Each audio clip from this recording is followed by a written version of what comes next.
Bienvenidos a Hablemos de Migración, el espacio donde exploramos el fenómeno migratorio. En cada episodio nos sumergiremos en conversaciones significativas, historias inspiradoras y análisis profundos sobre el impacto de la migración en nuestras vidas y el mundo que nos rodea. En este podcast, buscamos derribar mitos, desmitificar estereotipos y brindar una plataforma para las voces de aquellos que han experimentado la migración de primera mano. Hablemos de migración. Hola, ¿qué tal? Bienvenidos a Hablemos de Migración. En esta ocasión hacemos la presentación de nuestro boletín informativo correspondiente al mes de diciembre. Es nuestro 12º boletín de este año y es el último. Con este cerramos, haremos una entrega especial para finales de mes, en donde escogeremos los más relevantes de toda la información que hemos presentado a lo largo de este año, en donde hemos estado revisando la prensa nacional e internacional para poder llevar un poco más de información de lo que es este complejo tema de la migración, en específico la migración irregular, que es la que más nos preocupa a nosotros, y estamos celebrando nuestro segundo año de actividades aquí en el Frente Amplio de Mexicanos Inmigrantes, en donde pues nos hemos dado la tarea de intentar informar a la comunidad internacional de cuál es el asunto, qué es lo que conlleva el hablar de migración, mucho más allá de hablar de personas que salen de unos lugares de origen, intentar buscar cuáles son estas causas que impulsan a que millones de personas el día de hoy estén viviendo fuera de sus lugares de origen, no por gusto, sino por una necesidad que pues no parece terminar. Queríamos hacer una entrega un poquito más amplia, pero igual a veces es demasiada la información. Hemos iniciado hace ya unos meses la transmisión de cápsulas informativas todos los días. Intentaremos hacerlo nada más de lunes a viernes, donde vamos a seguir hablando de migración sobre ciertos temas, recolectando diferente información de los medios de comunicación para ahondar un poco más en cada uno de los temas que implica el hablar de migración. Esto para no hacer tan pesado este boletín informativo, en el cual si nos dedicáramos a hacer la entrega de absolutamente toda la información que tiene que ver con el asunto migratorio, no podríamos terminar, y muy poca gente realmente tendría el tiempo para poder darle una ojeada a toda la información que sale. Es por ello que hemos estado entregando cápsulas que van desde 5 minutos hasta 15 minutos aproximadamente, dependiendo la importancia del tema. Y en esta ocasión, como es costumbre, pues aquí tenemos la presentación de este boletín número 12, Hablemos de Migración, en el cual, bueno, como ya es costumbre en todos nuestros números, iniciamos con el editorial. ¿Cuál es la perspectiva de nosotros aquí de Hablemos de Migración?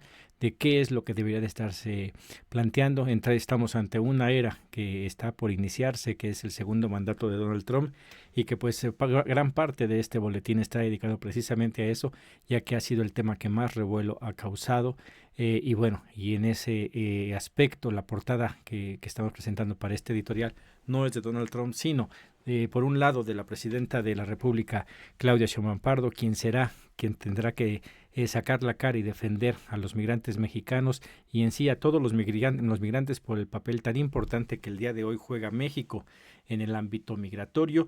Y por otro lado la mujer migrante, con los niños, niñas y adolescentes migrantes, que son un grupo poblacional que ha estado creciendo esta migración, y que si de por sí ya los migrantes son un grupo vulnerable, por su condición de mujer y de menores, sufren aún más violencia estos migrantes, y qué es en lo que tendríamos que ver, qué es lo que tenemos que hacer como sociedad. Hablo aquí un poco también de la labor, de lo que tiene que hacer, debería de hacer Claudia Sheinbaum como presidenta, pero también la función del partido Morena, que es el partido con más militantes, con más simpatizantes, no solamente en México, sino inclusive en el exterior, principalmente en Estados Unidos. Jugará un papel muy importante de aquí en adelante para contrarrestar esta ola de racismo y de xenofobia que está impulsando Donald Trump. Y ya entrando en materia de la información que estamos presentando, el primer artículo que traemos es del portal El Planeta, es escrito por Simón Ríos y Rosana Marinelli, titulado ¿Cómo Trump conquistó a más votantes latinos?, en Lawrence, que es una localidad allá en Massachusetts, y aquí nos explican, entrevistaron a personas principalmente de República Dominicana, en el cual ellos pues dieron su punto de vista, el por qué es que se habían inclinado más hacia Donald Trump, en el cual estos personajes, por ser migrantes, hablaban que no era tanto de este discurso xenófobo, sino porque durante el mandato su primer mandato de Donald Trump, la situación era mucho mejor de lo que es el día de hoy. Biden tuvo bastantes problemas, inclusive mucha gente dentro del Partido Demócrata estaba en contra de las medidas que estaba tomando Biden, no estaban contentos con su gobierno, pues eso le valió a Donald Trump para ganar muchos votos, entre ellos de los latinos. Aquí se habla también de cómo inclusive estos latinos que saben y escucharon este discurso de Donald Trump no creen que realmente vaya a implementar todas estas medidas.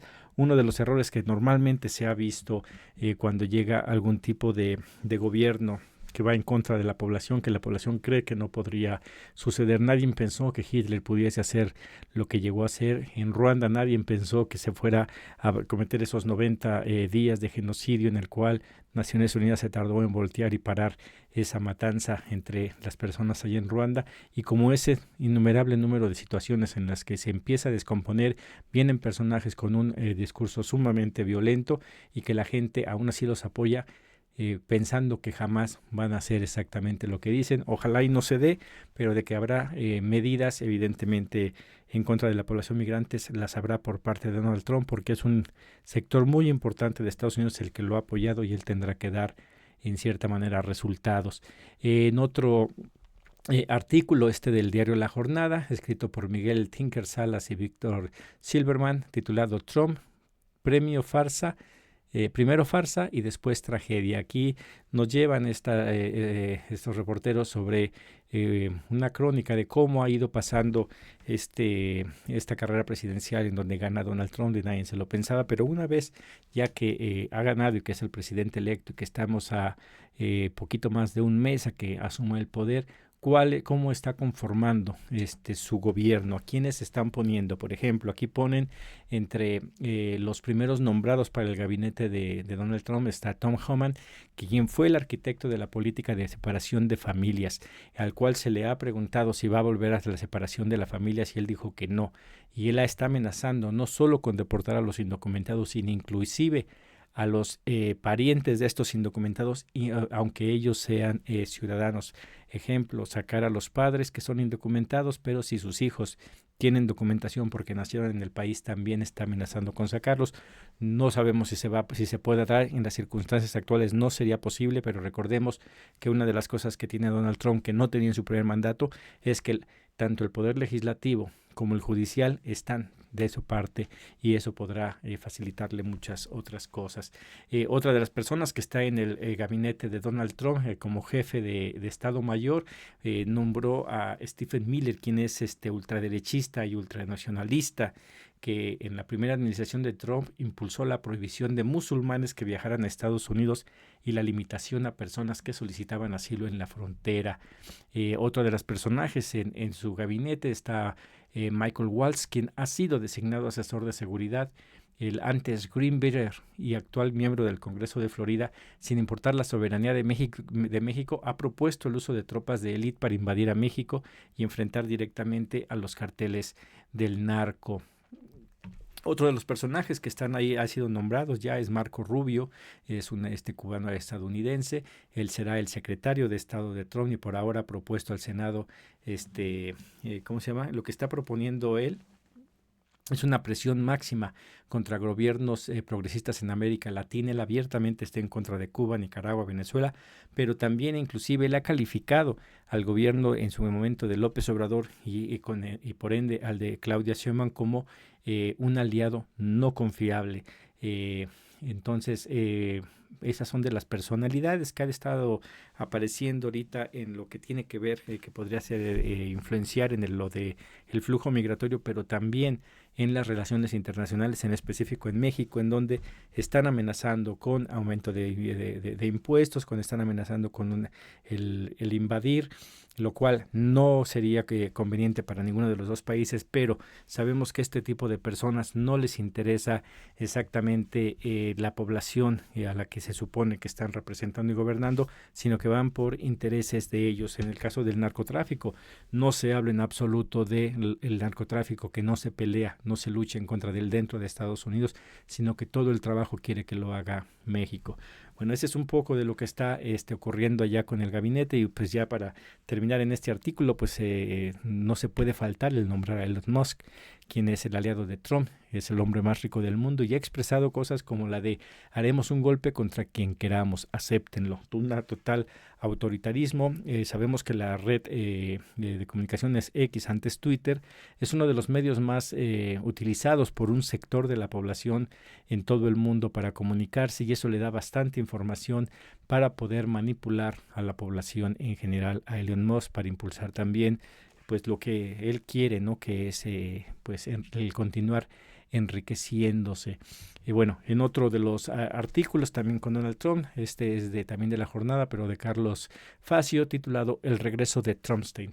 Aquí nos habla de que millones están convencidos de que las causas penales contra Donald Trump son persecución política, y que el asalto al Capitolio el 6 de enero del 2021 fue amplificado por una dictadura mediática liberal demócrata. Por más grave que sea, no es peor que el estancamiento económico.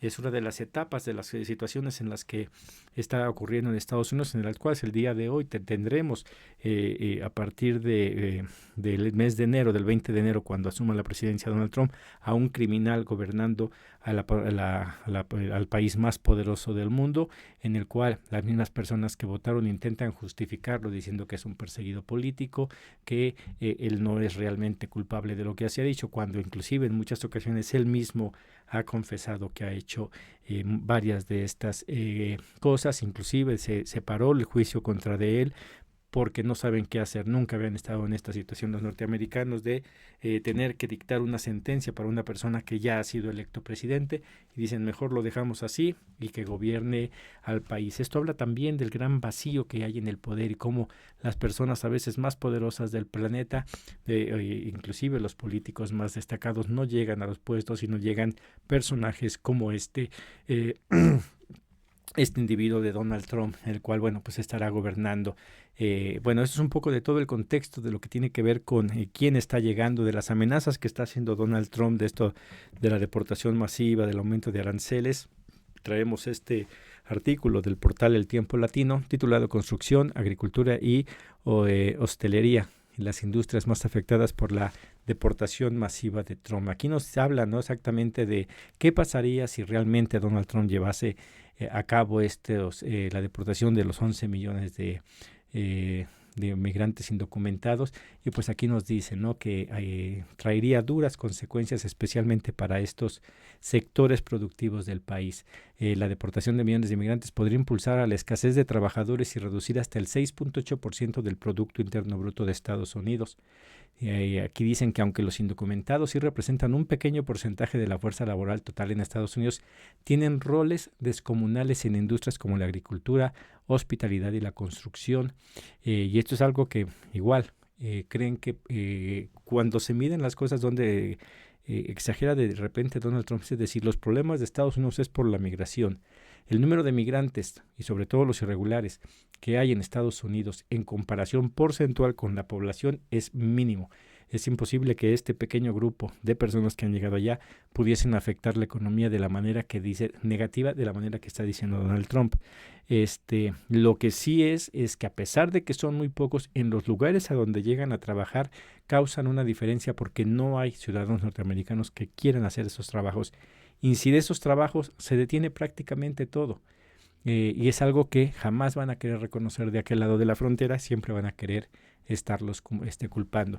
Y por eso es importante el informarse, ¿no? Aquí, ¿cuál sería el impacto inmediato de las deportaciones masivas? Nos dicen, ¿no?, que, por ejemplo, la pérdida del Producto Interno Bruto, se estima que las deportaciones podrían reducir el Producto Interno Bruto entre un 4.2 y un 6.8%, lo que equivale a una pérdida económica de casi 1.1 o 1.7 billones de dólares. Esto traería una caída del 4.3 que fue, o sea, superaría a la caída de la gran recesión del 2007 al 2008, recordemos durante el gobierno de Barack Obama, donde hubo una gran crisis y hubo gran problemas, y en donde inclusive en ese momento pues es cuando Barack Obama también inicia ciertas medidas para contrarrestar esta caída, pero fue del 4.7. Si Donald Trump hiciese lo que está diciendo ahorita de deportación, afectaría aún más que esa gran crisis del 2007 al 2019. ¿Qué industrias entrarán en crisis? Pues la construcción y la agricultura, los cuales son dos sectores dependientes de la mano de obra indocumentada. Enfrentarían estos graves escasez de trabajadores, por ejemplo, el 39% de los yeseros y educadores, el 36% de los instaladores de paneles de yeso y tachadores y el 28% de los clasificadores de productos agrícolas son trabajadores indocumentados.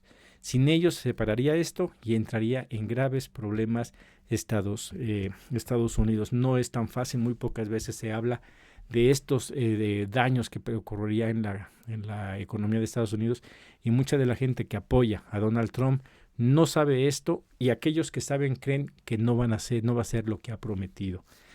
Como siempre, muchas de las cosas, lamentablemente, la población, en lugar de querer escuchar a un gobernante, a un líder que les diga exactamente la verdad y les hable con la verdad, prefieren a alguien que les mienta, que va a hacer cosas aunque después no las haga, y eso se da tanto allá como acá. Bueno, también qué está pasando con todos estos planes, o sea, ojalá y fuera una locura simplemente de Donald Trump, pero no, está convalidada por muchas personas que están apoyándolo ahí. Y ese es el caso de Texas, en donde pues ya hemos nosotros informado cómo el gobernador Greg Abbott ha impulsado esta ley antiinmigrante, así igual que DeSantis en Florida. Pero el día de hoy traemos este artículo del portal La Conexión USA, en donde se titula Texas ofrece a Trump unas 500 hectáreas para un centro de deportación de migrantes. Y bueno, pues aquí es lo que hay un beneficio, evidentemente, es una nota bastante corta y rápida de leer, en el cual, bueno, pues nos informan cómo Texas ha ofrecido 500 hectáreas en un terreno cercano a la frontera con México para que el futuro gobierno de Donald Trump construya un centro de detención. Esto por dos factores. Una es que el centro de detención estaría básicamente ahí en la frontera, y sería muy fácil sacar a los migrantes que fuesen detenidos, aparentemente, esa es la idea. El gobierno de México ha dicho que no es tan fácil, que él no va a recibir a todos, va a decir, tiene que haber un procedimiento, tiene que respetarse a los migrantes, ojalá y se haga, ya que muchos de los migrantes al que sean detenidos tienen derecho a un abogado, o tienen que pagar ellos, pero tienen derecho a una representación legal, a pelear su estatus migratorio ya para que no sean deportados. Eso es un derecho que tienen hasta el día de hoy, a menos que se los retiren, que es algo de lo que quiere hacer Donald Trump, invocando sus poderes como presidente y algún tipo de ley que ya ha habido en el exterior en el pasado para sacarlos de manera expedita. Bueno, pero el otro trasfondo de esto son los recursos económicos que entraría aquí. Sabemos que estos centros de detención son industrias privadas que hacen dinero y vuelven del migrante, de la persona que es detenida, negocio, cobrar por cada una de las personas que se tienen recluidas. Entonces, entre más grande es el centro de detención, más personas entran, más dinero para los dueños de esos centros de detención, en donde pasan infinidad de cosas. Bueno, eso es lo que está pasando por allá. De las cosas que podrían tener, aquí se entra en el terreno de la especulación ya y está revisando qué pasaría, así como con lo económico también. Bueno, hay otras cosas que podrían suceder, y me llamó la atención este artículo publicado en la Tribuna Hispana de Jacob Hornberger, titulado Las redadas de migración destruyen la libertad de todos. Aquí primero me llamó la atención porque yo pensé que iba sobre la protección de los migrantes, pero no, da un giro y va como la protección y la excusa de defender a aquellos que contratan a migrantes. Aquí nos dicen que las redadas de trabajadores en los lugares de trabajo, según el New York Times, estas no se hicieron durante el gobierno de Biden, pero que se reanudarán bajo el gobierno de Donald Trump. Es algo que aquellos que no sepan, en la década de los 80, principios de los 90, había muchas redadas en donde llegaba el servicio de migración a los empresas y revisaban y sacaban a toda la gente que no tenía documentos. Muchos patrones, con tal de no pagar la nómina, a veces le hablaban a migración para que de esta manera los migrantes salieran corriendo, no regresasen y no pagasen no les pagaran sus sueldos, y aquellos que eran detenidos pues eran enviados hacia sus países de origen. Pasó la época de los finales de 90, muy buena parte del 2000 hasta por ahí del 2010 en adelante, donde empezaron nuevamente a hablar sobre, específicamente en el gobierno de Donald Trump, al menos se empezaron a escuchar más de estas redadas en lugares, no de manera masiva, pero en ciertos lugares, centros laborales, llegaba migración y estuvo deteniendo a los indocumentados y deportándolos, y es algo que podría volverse a dar. Después habla de la libertad de asociación. Aquí es donde le da un giro en este artículo y habla de esta otra parte, donde aquí nos dicen que según los principios de una sociedad genuinamente libre, las personas tienen derecho de asociarse con quien quieran. Según el derecho a la libertad de asociación, un empleador tiene derecho a contratar a quien quiera, queriendo justificar, porque una de las amenazas también es el empezar a meter a la cárcel y multar a aquellos que contraten indocumentados. En lo particular, yo dije que una reforma o una verdadera, que si en verdad quisieran sacar a los migrantes y no quisiesen hacer negocio con ellos, en lugar de estar persiguiendo a los indocumentados, deberían de meter a la cárcel y multar exactamente a los empleadores que, a sabiendas de que son indocumentados, los contratan. Recordemos, tenemos ahí la entrega de la historia de las leyes migratorias. La gran reforma de la amnistía de 1986 daba un mecanismo para que muchas personas arreglaran papeles, u otro mecanismo para que el gobierno pudiese tener una retención, una justificación para cobrar impuestos, y todos los indocumentados tenían que presentar cualquier tipo de documentación, y que al día de hoy todavía existen, son falsas, y que con eso el empleador decía: yo con este número te retengo tus impuestos, se los mando al Seguro Social, se los mando al Estado, al gobierno federal, y me lavo las manos. Están trabajando, estoy ganando y estoy pagando aportaciones. Cada vez se ha vuelto un poco más difícil eso, pero bueno, las identificaciones para falsificarse siempre han tenido problemas, pero una vez que pasa cierto tiempo, las personas que se dedican a eso encuentran el medio y falsifican los documentos. La ley también dice que todo empleador tiene que hacer su máximo esfuerzo por detectar si esas identificaciones son verdaderas, y si para su juicio, si lo son, él los contrata. Si después lo quieres multar, dice: yo hice lo posible para verificar que era una persona que tenía permiso para trabajar, yo le creí, para mí era normal, y hasta ahí nomás. Nunca han implementado obligatorio el E-Verify, que da resultados y que ese es mucho más difícil de falsificar, porque no les conviene a los empleadores. Entonces, aquí este artículo, difícilmente van a meter a la cárcel a alguien, a menos de que lo quieran lastimar, a menos que vayan en contra de esa específica empresa. El gobierno le va a preguntar: ¿hiciste lo posible por saber que eran documentados? Sí, ok, entonces no hay problema, y sigo metiendo a la cárcel al indocumentado. Mientras eso pase, sigue siendo una gran industria. El indocumentado va allá porque no hay dinero en su país, llega allá y le van a dar trabajo, y total, pues al rato lo sacan y el empleador vuelve a contratar a otro. Y así se sigue con todo este gran negocio que es el tener a las personas privadas de su libertad en centros de detención, que también ahí tenemos el video y los invito a que lo vean, de los centros de detención en Estados Unidos.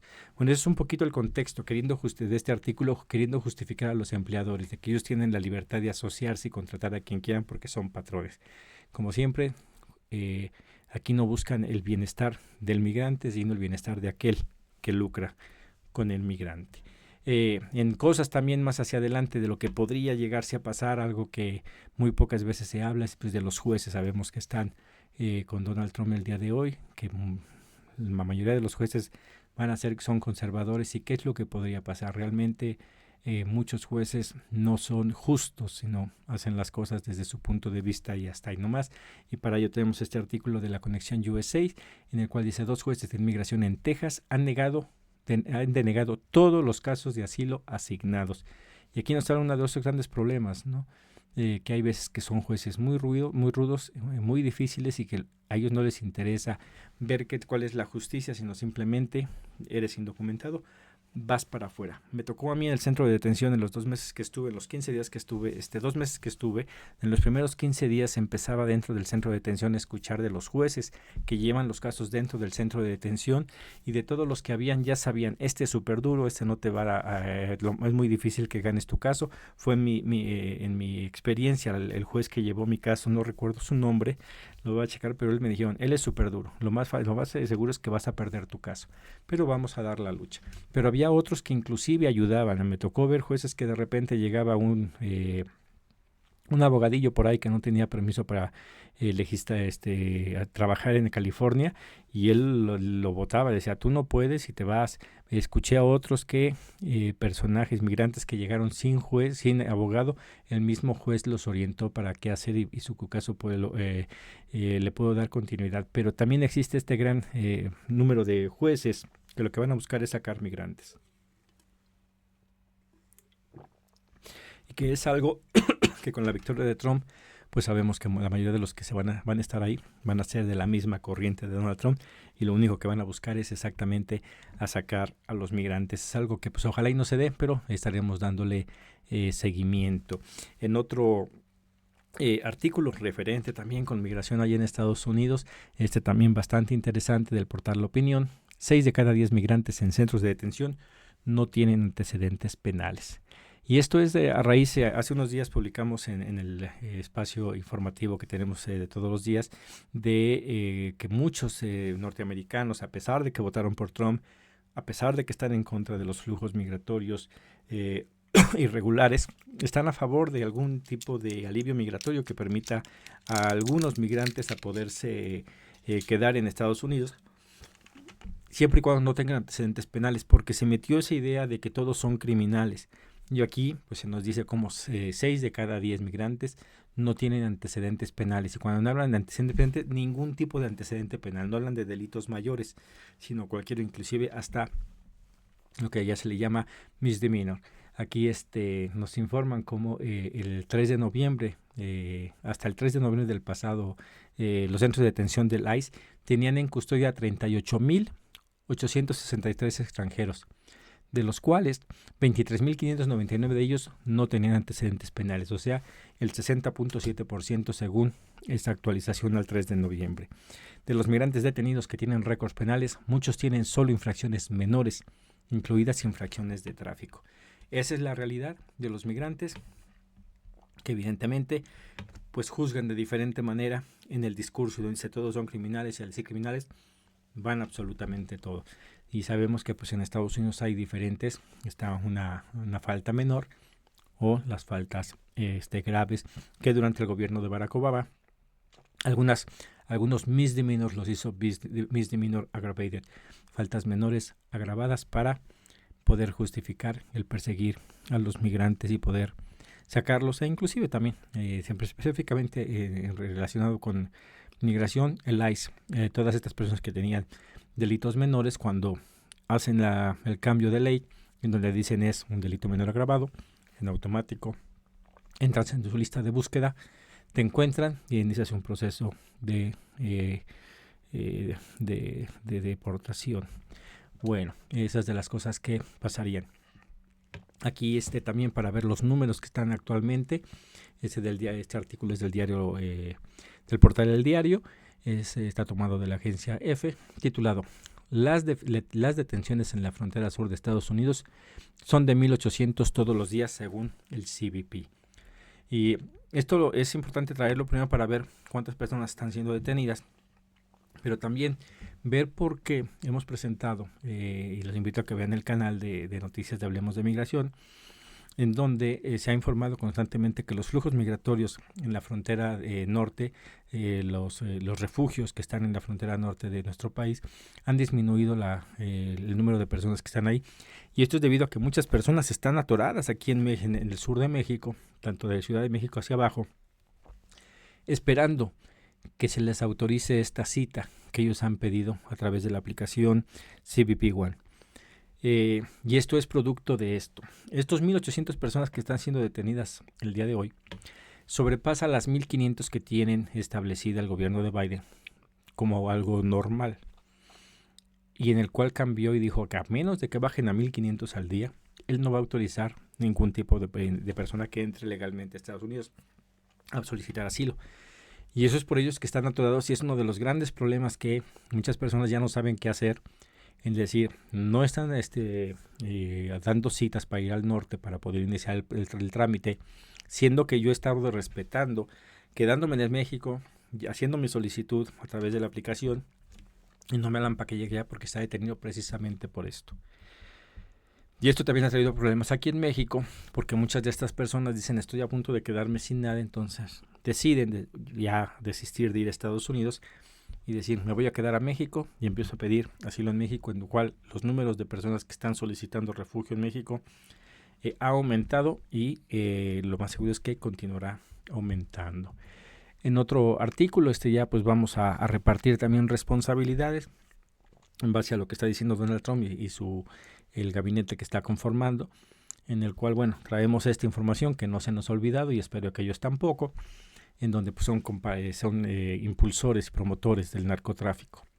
Y en esto viene este artículo del diario La Jornada, escrito por Arturo Sánchez Jiménez, titulado: En marzo buscará Secretaría de Relaciones Exteriores evitar que se desechen demandas contra armeras.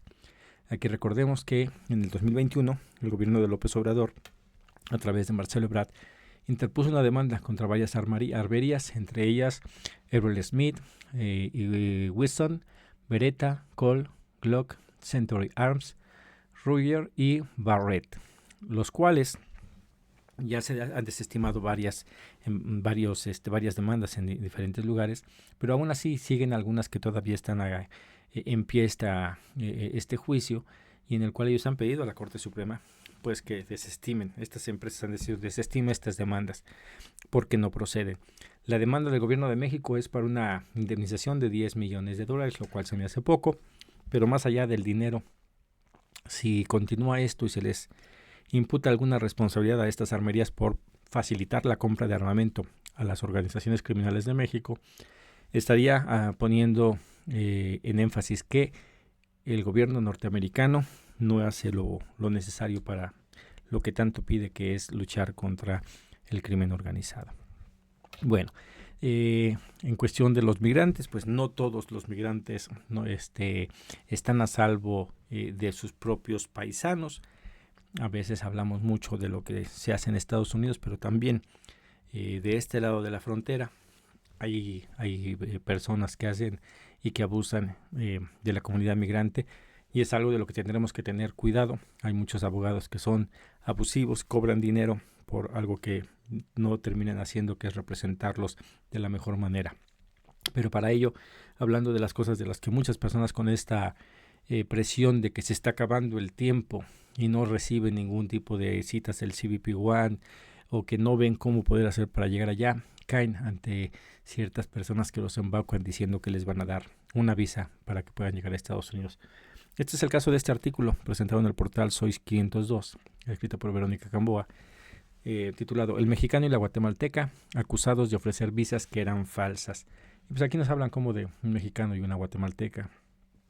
Fueron detenidos después de una investigación en la cual, bueno, la policía de Guatemala pues dio con ellos y se dieron cuenta que estaban defraudando a las personas, estaban pidiendo un costo de 5,000 o hasta 30,000 quetzales. La verdad no tengo idea cuál sea el tipo de cambio, pero más allá de lo que realmente costara, pues estaban abusando de la gente, prometiéndoles algo que no les iban a dar, y esto es como para llamar la atención y tener cuidado. En estos tiempos va a haber mucha gente que se va a querer abusar de los migrantes, ofreciéndoles muchas cosas que realmente la mayoría no son ciertas, y habrá que estar investigando e informando a través de este canal. Ya yéndonos más al sur, ¿qué está pasando? Estamos en otoño, fines de otoño, es a punto de entrar invierno. Esto hace cambios en varios lugares. En la frontera norte de nuestro país va a empezar a hacer bastante frío, pero también hay condiciones climáticas que están afectando la selva de Darién. Y aquí traemos este artículo del portal Panamá La América de Viviana Jiménez, titulado Condiciones climáticas reducen flujo migratorio en Darién. Y pues aquí nos hablan un poquito de qué tanto ha bajado en la selva del Darién los flujos migratorios. Recordemos que allá está con el gran problema que el gobierno de Panamá ya ha puesto estos alambres con púas para evitar que pasen por algunos sectores no tan difíciles en la selva de Darién, impulsando a los migrantes a que vayan a lugares más complicados. Y bueno, pues aquí nos dicen que el clima ha hecho que disminuya por la misma seguridad de los migrantes, se ha vuelto todavía más difícil pasar la selva. Ha disminuido pero no ha parado, lo cual implica que es muy posible que haya muertos más de lo que hay normalmente. Aquí nos dan ciertos números, ¿no? Aquí dicen que de acuerdo a los sistemas nacional de migración, las llegadas al país han alcanzado un total de 294.357, es decir, 187.074 migrantes menos que el año del 2024. Todo esto, aquí según dicen, es por esto del cambio climático, pero bueno, es muy posible que una vez que pase esto, nuevamente inicien estos flujos que han cobrado la vida de muchos y el sufrimiento de muchos más. ¿Qué está pasando a nivel mundial con el aspecto de la migración? Aquí traemos este artículo de La Voz de América, titulado Migración regular de los países desarrollados alcanza cifras récords en 2023. No solo la migración irregular es la que ha crecido, inclusive la migración regular también se está dando en los países que pertenecen a la Organización para la Cooperación y el Desarrollo Económico. Nos dan números de cuántas personas. Nos dicen que el año pasado hubo 1.2 millones de nuevos inmigrantes regulares permanentes hacia Estados Unidos. Evidentemente, estos números, si lo traemos para este artículo para presentar que sí existe un flujo regular con permisos de trabajo, de estudio, de diferentes aspectos hacia Estados Unidos, pero todos estos son para sectores que no son tan importantes para Estados Unidos y que se ven, sobre todo algunas empresas beneficiadas por estos, no en el caso de los mexicanos, pero por ejemplo en Estados Unidos, Microsoft, Sony, estas grandes empresas de la tecnología utilizan a mucha mano de obra de personas de la India que están muy bien capacitados en esos temas, en esas materias.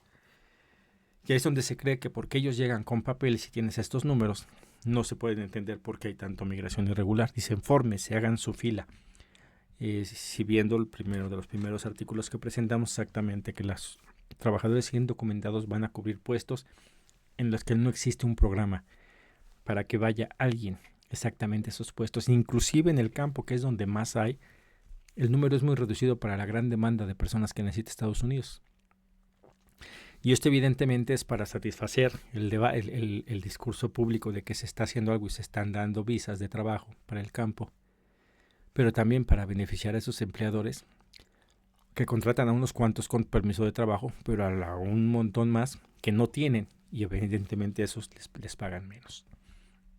Y de eso hemos estado hablando bastante durante el año, de todo lo que conlleva, lugares de residencia, en donde van por temporadas, y ya después les suben la renta o los tienen que mover a otro lugar, todo lo que lleva la economía del migrante indocumentado, en el cual es forzado a veces a hacer más trabajo del que se suponía estaba contratado para hacer. Y por eso trajimos esto. Sí existe una migración regular, pero es hacia otros sectores, no necesariamente al que se abastece la mano de obra indocumentada. ¿Qué está pasando del otro lado del mundo? Es importante, y lo hemos estado diciendo aquí, que a veces no nos fijamos en lo que pasa en Europa, en Asia, en África, creyendo que nunca nos va a alcanzar, pero basta ver los números para ver cómo ya de repente hay países que nunca pensamos que fuéramos a tener migrantes por acá. Si alguien tiene la posibilidad de visitar un centro de detención o la desgracia como yo de ser residente de uno de ellos, verá que ya no son nada más latinos, sino que hay de todos lados, hay asiáticos, hay africanos, hay europeos en los centros de detención, y estos números crecen. ¿Por qué? Por lo difícil que se está volviendo también allá. Y para eso traemos este artículo del Diario de Canarias, de la agencia EFE, titulado 2024 y es el año con más llegadas irregulares a Canarias de la historia, con más de 40,000. Y bueno, pues aquí nos dice exactamente, ¿no? Como en el 2023 fueron 39,910 y ahorita no ha terminado el año y ya van 40,000, lo que indica que van a llegar más. Y aquí el problema es la manera en que llegan, una de las rutas más complicadas y más difíciles. Vamos a presentar a inicios del 2025, y estamos preparándolo, una serie de entregas de investigaciones que hemos hecho, y una de ellas es referente a las rutas migratorias, en donde vamos a hablar de lo que son las rutas migratorias en Europa y cómo esas poco a poco se empiezan a empezar a hacer rutas migratorias de Europa hacia América. Bueno, pero eso será el próximo año, para que nos sigan todavía por aquí. En otro artículo, ya de este lado del Gran Charco, del portal diario El Popular, nos hablan aquí de este artículo titulado "Un número preocupante de migrantes altamente cualificados abandonan Canadá". Y aquí nos hablan como pues una de las cosas que también está entrando en la pelea del gobierno de Estados Unidos, que está volteando a ver a Canadá, diciéndole que también mejore su control sobre su frontera, debido a que es una frontera también muy grande y no está tan bien vigilada como la de frontera entre México y Estados Unidos, y está sirviendo para que muchos migrantes, ante lo caro que es pasar por la frontera norte de México, mejor intenten volar a Canadá y de ahí pasarse de una manera más fácil hacia Estados Unidos. Ya se empieza a ver por ahí. Pero no es de esto lo que se trata este artículo, sino esto de la mano de obra calificada, en la cual el día de hoy lo está dejando a Canadá. Van por un periodo de tiempo muy, muy corto, y después, cuando no les conviene, se mueven hacia algunos otros lugares. Evidentemente, las personas que van a Canadá, el flujo migratorio hacia allá evidentemente es totalmente diferente en muchos aspectos al que llega y que no puede viajar en avión, que es el que llega a Estados Unidos, porque salen de sus poblaciones y llegan directo para allá. Pero esto lo traemos aquí para servir como base en una investigación más profunda de lo que es una reforma migratoria integral, en la cual muchos migrantes no quieren quedarse ni en Canadá ni en Estados Unidos, ni siquiera los flujos migratorios dentro del país. Cuando salen de sus poblados no quieren quedarse a donde van, ellos van para buscar una mejor manera de vivir. Pero si se les diesen esas oportunidades en sus lugares de origen, no tendrían que moverse, que quedaríanse ahí. Entonces, esto nos da esa pauta de ver cómo hay migrantes en Canadá que van por un periodo de tiempo muy corto en comparación con los que se quedan tantos años en Estados Unidos, y se regresan a sus comunidades o buscan algo donde puedan estar mejor. Entonces, vale la pena darle una leída para ir también ahí tomando información para lo que debería de ser una reforma migratoria integral, que comprenda a todos los países, pero también que comprenda a todos los migrantes y lo que quiere cada sector de los migrantes, que no es lo mismo. También en cuestión de allá en Canadá, la jornada nos presenta este artículo de Alma Muñoz. Canadá mantendrá las visas de trabajo para los mexicanos. Esto es después de esta reunión la reunión del G20, en donde Claudia Sheinbaum platicó con el primer ministro de Canadá, Justin Trudeau, mantener las visas de trabajo para mexicanos en ese país. También se trató este asunto de los artículos asiáticos que estaban entrando, chinos específicamente, a México, y de ahí estaban llegando a Estados Unidos, en donde se aseguró por parte de la presidenta Claudia Sheinbaum que no es el caso. Recordemos que no es la primera vez que se acusa a México de estar permitiendo que entren cosas de China. Se había hablado de los precursores del fentanilo que venían de México, y México dijo no, estos llegan de China directo para allá. Y bueno, pues es el informar a la gente bien qué es lo que está pasando. Y bueno, las visas de trabajo para aquellos que tienen, pues están aseguradas. Lamentablemente aquí, bueno, igual también hemos informado cómo muchas de esas visas de trabajo pues ya está corrompido ese sistema de cómo se entregan esas visas y a quienes se les entregan, y pues beneficia solamente a unos pocos. Pero bueno, hasta eso es bueno. Hablando también un poquito pues de solidaridad tanto con Cuba como con Palestina, presentamos este artículo de la jornada, Junto al mar en Cuba. Es importante estos conflictos armados que ha habido allá entre Israel y Palestina, Rusia y Ucrania, han desplazado a mucha gente. Y aquí, bueno, un tanto para hablar también de Cuba. Se habla muy mal de Cuba. Tenemos muchos cubanos que están pasando por nuestro territorio, en el cual, bueno, pues se informa, ¿no?, que porcentualmente han aumentado mucho los migrantes cubanos, así como los venezolanos, pero muy pocas veces se habla de los porqués. De aquí nos presenta la historia de Murid Abjuhater, joven palestino que llegó a Cuba en diciembre del 2017 para estudiar en la Escuela Latinoamericana de Medicina. nos habla de pues toda su historia, ¿no? Lo que fue pasando allá, habla de las guerras, lo que él presenció, 3 guerras, 2008, 2012 y 2014. Cuando llega a Cuba, pues bueno, se da cuenta de que se sentía como si estuviera en Gaza. Dice, es un país sencillo donde la población ha estado viviendo bajo un largo asedio, así como nosotros en Gaza. Pero aquí lo importante es esto. Aquí evidentemente los de derecha dirían, ya ven, Cuba está tan mal como allá y por eso hay que quitar al gobierno. Pero dice, la diferencia aquí es que hay estabilidad, porque Cuba no es un territorio ocupado, a diferencia de Palestina, que es un territorio ocupado por una entidad sionista que controla la economía. Muchos hablan y dicen Cuba está mal esto, pero la realidad es que si estuviera en poder de las manos de Estados Unidos, la inmensa mayoría de su población estaría peor de lo que está el día de hoy. Y eso lo digo, tuve la posibilidad de ir a Cuba y vi pobreza en muchos de los barrios, y a sabiendas de yo pues que Cuba tiene un bloqueo de muchos años por parte de Estados Unidos. Esa pobreza que yo vi en Cuba yo la veo en México, inclusive en algunos lugares peor que en México. Y la diferencia es que en México no hay bloqueos, no hay esta guerra de Estados Unidos contra México, que hay una gran presión, que hay una gran tensión a veces, con lo que va a pasar ahorita con Donald Trump, que ya está manipulando, pero aún así estamos muy lejos de vivir lo que el pueblo cubano ha vivido. Y hay que aprender un tanto lo que es la resiliencia del pueblo cubano, el no darse por vencido y seguir luchando. Evidentemente, y yo sé que hay gente que no entiende esto y que utiliza a veces a los cubanos que salen de allá, de Cuba, para venirse a México, y no tanto ellos, sino los que están en Estados Unidos hablando súper mal de este gobierno en Cuba, en el que si realmente les importase tanto el Cuba, verían primero por el bienestar de sus hermanos cubanos y después, una vez que ellos estuvieran bien, ir sobre el gobierno o presionar al gobierno.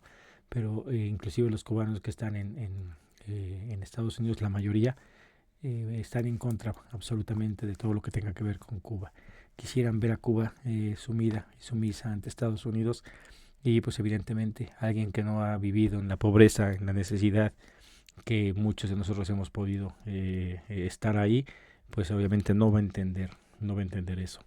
Hay muchos cubanos que están afuera y que están mejor de lo que estaban en Cuba, pero no quiero decir que no haya responsabilidad del gobierno cubano, pero las cosas serían diferentes en dado caso de que no existiera este bloqueo. Lo que yo vi a Cuba en cuestión de educación, en cuestión de ciencia, sobre todo medicina, cuando fui para allá, dije, wow, eso con este bloqueo, con el poco dinero que tienen, hacen estas maravillas. ¿Qué pasaría si no tuvieran ese bloqueo y pudiesen llevar una vida mejor? Quedaría para la reflexión, y bueno, ojalá y que, lo dije hace 2 años que fui al evento de solidaridad con Cuba, ojalá y dejemos un poquito de lado la solidaridad con Cuba y empezamos a hacer acciones que puedan realmente terminar este bloqueo genocida contra el pueblo cubano. Bueno, en otro artículo de El Salvador, nuestro amigo y compañero Raúl Yarul nos hace llegar pues su entrega, es una entrega semanal en el portal Reflexiones y Pensamiento Crítico. Los invito a que lo sigan, y en esta ocasión tomamos que él dice del precio de la libertad y los límites del poder, en el cual pues habla de lo que está pasando en El Salvador. Nos dice como que con un pago de $300 es el recurso que ha utilizado el gobierno para solucionar cualquier problema. Cualquier cosa que haya, da una indemnización de $300 y cree que con eso va a estar bien. Aquí pues nos cuenta, ¿no?, de cómo ahora con el problema que hubo allá en cuestión de de los daños ocasionados a la agricultura afectados por vientos y lluvias asociadas al paso de la tormenta tropical Sara por Centroamérica. Nuevamente el presidente ordena entregar $300 a 1,000 agricultores. Explica aquí, no sabe de dónde sacó el número de 1,000, dijo 1,000 y punto, siendo que son miles las personas que se vieron afectadas. Él simplemente a un sector pequeño le da el dinero, es lo que saca en las noticias y dice mi gobierno va bien. Ojalá y se tomen el tiempo para entrar a su portal y revisar cada semana las entregas de la situación en El Salvador, cómo se está desarrollando. Y pues bueno, nos ha informado que pues ya empieza a haber actos de protesta en contra de este personaje que es el presidente Bukele, en el cual está en un segundo periodo, en el cual constitucionalmente no debería de estar ahí, pero a veces las leyes y las constituciones y todo se mueven a beneficio de algunas personas. Recordemos que aquí en México, como se hablaba de que López Obrador se iba a reelegir, se iba a quedar perpetuamente en el poder, ya no está. Cada vez se habla menos, aunque su esencia sigue ahí en muchos sectores, pero bueno, nada de lo que decía la derecha está ocurriendo. Bueno, en otro artículo, ya volviendo aquí a México, este es de la portada de Gabriela Rodríguez, niños y adolescentes migrantes. Aquí nos habla de pues el tema de la migración internacional, cómo está cobrando más importancia cada vez, y en este caso, bueno, pues lo que son los menores. Aquí nos dicen que a escala global los niños, las niñas y los adolescentes migrantes internacionales ya suman 40.9 millones en total. 48.4% son mujeres y 51.6% son hombres. Esto según el Departamento de Asuntos Económicos y Sociales de las Naciones Unidas. Está interesante para ver, es un problema que sigue creciendo, de lo cual pues México tendrá que tomar acciones. Presentamos hace unos días también la publicación por parte de la SEP y UNICEF de 2 folletos. No he tenido tiempo de leerlos, pero se ven interesantes. Uno es de 150 páginas aproximadamente, el otro de 90, en donde pues uno es para informar datos sobre lo que son los niños, niñas y adolescentes migrantes que están en flujo migratorio, y otro es de llevarles educación a estos menores que están pues, en espera de poderse asentar en algún lugar. También nos dicen que, por ejemplo, el total de en Europa y los 3 países que conforman Norteamérica, lo cual es Canadá, Estados Unidos y México con destino, la tercera parte del total de niños, niñas y adolescentes inmigrantes son 13.3 millones, seguido de África y después de Asia. Estados Unidos por sí solo es destino de 10.3 millones, o sea, casi todos están quedando allá, pero evidentemente esto va a cambiar si Donald Trump impone sus políticas. Va a frenar y va a hacer que México empiece también a compartir pues, la responsabilidad de recibir a estos migrantes. En otro tema, tomando aquí, volviendo hacia lo que es el migrante y la violencia que van de la mano, tenemos este artículo de Sor Juana Martínez. Dice, sin pruebas, suman 13 años en prisión señalado por masacre de San Fernando. Aquí nos es importante dos factores. Uno, recordar esta masacre de San Fernando allá en Tamaulipas, donde 72 migrantes perdieron la vida. Intentaremos hacer una investigación, una entrega específicamente de este caso, que ya, 13 años, pero siguen sucediendo al día de hoy. Simplemente no siempre se dan a conocer el abuso al que son sometidos y la violencia. Aquí 72 personas perdieron la vida gracias a que uno de estos migrantes logró escapar, porque lo dieron por muerto y logró llegar hasta donde lo pudo sacar la policía y llevar a un hospital. Fue donde se enteraron de esto que había pasado. Si no, lo más seguro es que hubieran terminado en fosas clandestinas. Esa es la poner de manifiesto que existe una violencia en nuestro país y muchos de los que son víctimas de esta violencia son migrantes. Y el otro es muchas de las veces de las cosas que pasan aquí ahorita en México, que estamos con lo de la reforma del Poder Judicial, que ya está aprobada en la Constitución, que va a haber la elección de los jueces para el próximo 2025. Ya está en camino eso. Y aquí pues, ¿qué está pasando y qué pasa con este Poder Judicial corrompido? Aquí hablan de la historia de Juniper Almero, Cano Guerra, el cual salió de Cuauhtémoc, Chihuahua, rumbo al sueño americano, sin imaginar que su vida iba a cambiar. Él fue detenido y después de haber sido torturado se le hizo firmar una confesión de que él era parte de las personas que le habían quitado la vida a estas personas, y fue sentenciado a 50 años en prisión, y pues el día de hoy sigue ahí esperando a que le hagan caso. Él dijo después que había sido torturado y que pues no sabía lo que había firmado, pero pues sigue ahí lenta, muy lenta la justicia en nuestro país, y es algo que tenemos que cambiar. También en cuestión ya no de violencia directamente, pero sí de lo que es la entrada de estupefacientes, presentamos este artículo de Gustavo Castillo García, en donde que se titula "Es el mayor punto de ingreso de enervantes y precursores", y hablan de pues la aduana de Manzanillo en Colima, en el cual es sumamente importante y apenas en estos días pasados de la presidenta Claudia Sheinbaum inauguró las fases de ampliación de este puerto, de esta aduana que va a haber, en el cual, bueno, pues igual habrá que revisar. Les está quitando mucho poder al crimen organizado. Recordemos que una de las funciones del aeropuerto Felipe Ángeles en Ciudad de México fue el obligar que toda la mercancía de carga pasara por ahí, siendo que está custodiado y está administrado por el ejército, lo cual en algunos años, si no disminuye el narcotráfico, el tráfico de estupefacientes con el control del aeropuerto, con el control de la aduana de Ciudad de aquí de Manzanillo, nos vendría a decir que pues, el ejército está metido en el narcotráfico, porque por ahí es por donde entran todos estos artículos que no deberían de entrar.